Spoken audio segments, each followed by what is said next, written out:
Olá, apaixonados por fisiologia! Sejam muito bem-vindos a mais um episódio do Fisiologia Falada. Hoje, iremos mergulhar em um tema muito em alta ultimamente, o funcionamento da dopamina e da serotonina. Então, pega seu café, ajusta os fones e vem comigo! Você já ouviu que dopamina é o hormônio do prazer e serotonina o hormônio do bem-estar? Mas isso é uma simplificação que atrapalha mais do que ajuda. Hoje eu quero te levar mais fundo. A gente vai entender onde essas moléculas são produzidas no cérebro, por quais caminhos elas viajam e onde exatamente elas agem. Tanto a dopamina quanto a serotonina são neurotransmissores, ou seja, são mensageiros químicos que os neurônios usam para conversar entre si. Um neurônio libera molécula na sinapse, aquele pequeno espaço entre uma célula e outra. E essa molécula se encaixa em receptores do neurônio seguinte, transmitindo a mensagem. As duas pertencem a um grupo chamado monoaminas. E aqui já vem um detalhe importante. Elas são fabricadas a partir de aminoácidos que vêm da nossa alimentação. A dopamina é produzida a partir do aminoácido tirosina, a serotonina a partir do triptofano. Guarda esses dois nomes porque eles são a matéria-prima de tudo o que vamos falar. Vamos então localizar a fábrica da dopamina. A maior parte dos neurônios que a produzem está concentrada numa região profunda do cérebro, no mesencéfalo, parte do tronco encefálico. E ali existem duas áreas principais. A primeira é a substância negra.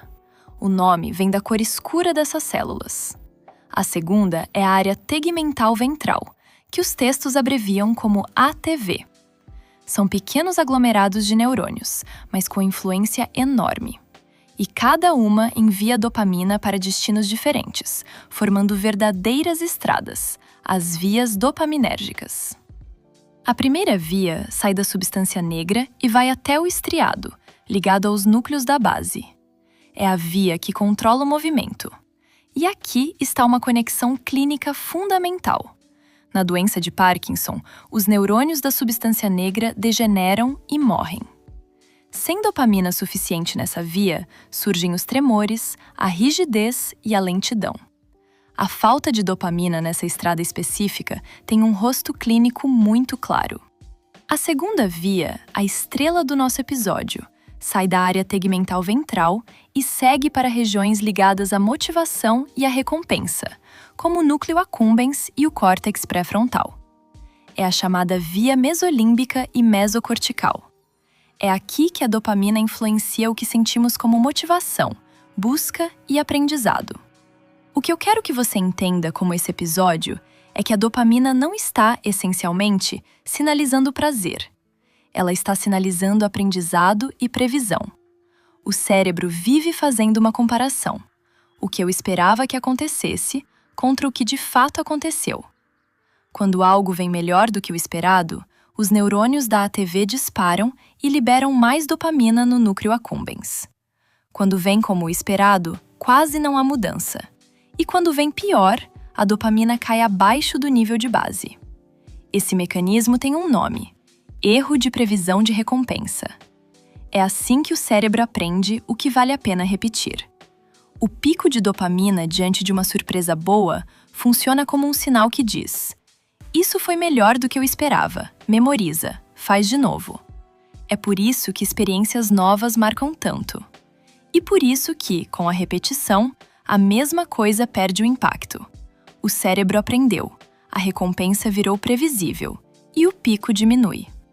Essa mesma via regula o quanto você está disposto a se esforçar por algo. A dopamina está mais ligada ao querer e ao buscar do que ao gostar em si. É ela que te coloca em movimento atrás de um objetivo. E o cérebro está sempre decidindo entre continuar no que já funciona ou partir para explorar algo novo. Esse mecanismo foi essencial para a sobrevivência. Pensa nos nossos ancestrais buscando comida. A dopamina os empurrava a continuar procurando. O problema é que esse mesmo circuito ancestral é ativado hoje por redes sociais, jogos e notificações. E quando a recompensa é imprevisível, o sistema dopaminérgico dispara ainda mais. É essa imprevisibilidade que torna esses estímulos tão difíceis de largar.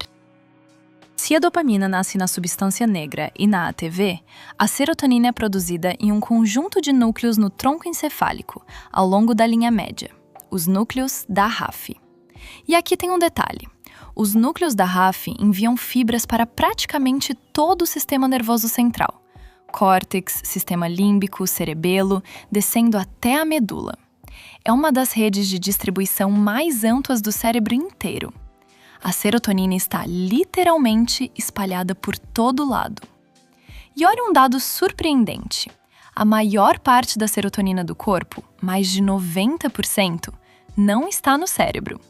Está no intestino, produzida pela parede intestinal, onde regula a motilidade. Mas essa serotonina não atravessa a barreira que protege o cérebro. Então a serotonina que age no humor é a produzida nos núcleos da RAF. São dois sistemas separados, embora a molécula seja a mesma. Lembre disso e não caia em sensacionalismos da internet, ok?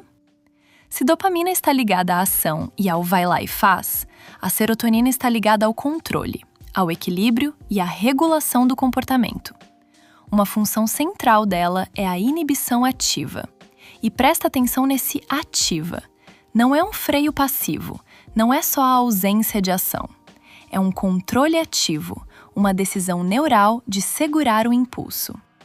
A serotonina participa da nossa capacidade de esperar, de tolerar um desconforto agora para ter um ganho maior depois, de lidar com a frustração sem reagir de forma impulsiva. Por isso está tão associada à estabilidade do humor e ao autocontrole. De forma direta, a dopamina te empurra para agir. A serotonina te ajuda a segurar, avaliar e regular. Os dois funcionam como dois lados de uma balança. E quando esse equilíbrio se desajusta, aparecem alterações no humor, na ansiedade e na tomada de decisões.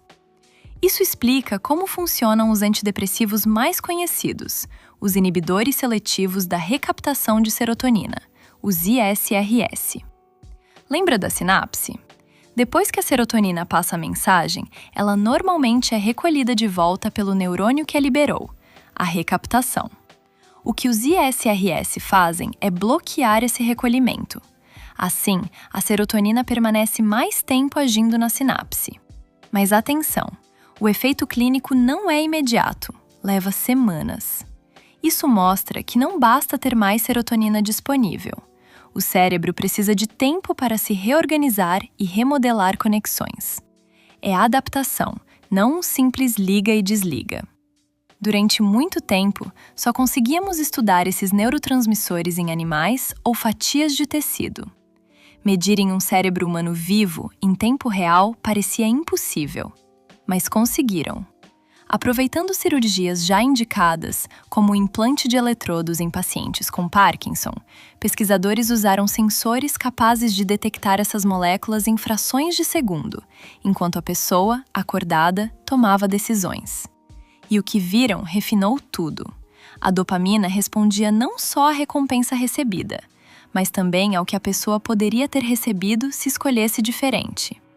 O cérebro aprende tanto com o que acontece quanto com o que deixou de acontecer. Dois pontos finais que conectam essas moléculas com o resto do corpo. O primeiro é a energia. Há pesquisa sugerindo que a dopamina pode estar ligada à forma como o neurônio gera energia, pelas mitocôndrias, as usinas das células. Isso ajudaria a explicar por que problemas dopaminérgicos vêm junto com fadiga e lentidão. E por que, no Parkinson, os neurônios da substância negra, de altíssima demanda energética, são os primeiros a morrer. O segundo é o tempo. A dopamina influencia como percebemos a passagem do tempo. Com níveis altos, o tempo voa. Com níveis baixos, ele se arrasta. E isso impacta a impulsividade e o planejamento do futuro. Para encerrar esse episódio, vamos rever os conceitos mais importantes até aqui. A dopamina nasce principalmente na substância negra e na área tegmental ventral. Viaja por vias que controlam o movimento e a motivação, e funciona como um sinal de aprendizado e previsão, te empurrando para agir e buscar. A serotonina nasce nos núcleos da RAF, se espalha por praticamente todo o sistema nervoso e atua no controle, no equilíbrio e na inibição ativa dos impulsos. Não são sistemas simplesmente opostos, são complementares, que precisam funcionar juntos e em equilíbrio. E quando você entende onde nascem, por onde viajam e onde agem, você para de decorar e passa a compreender de verdade o comportamento humano, a saúde mental e a resposta aos tratamentos. Se este episódio fez sentido para você, compartilha com aquele colega que gosta de fisiologia.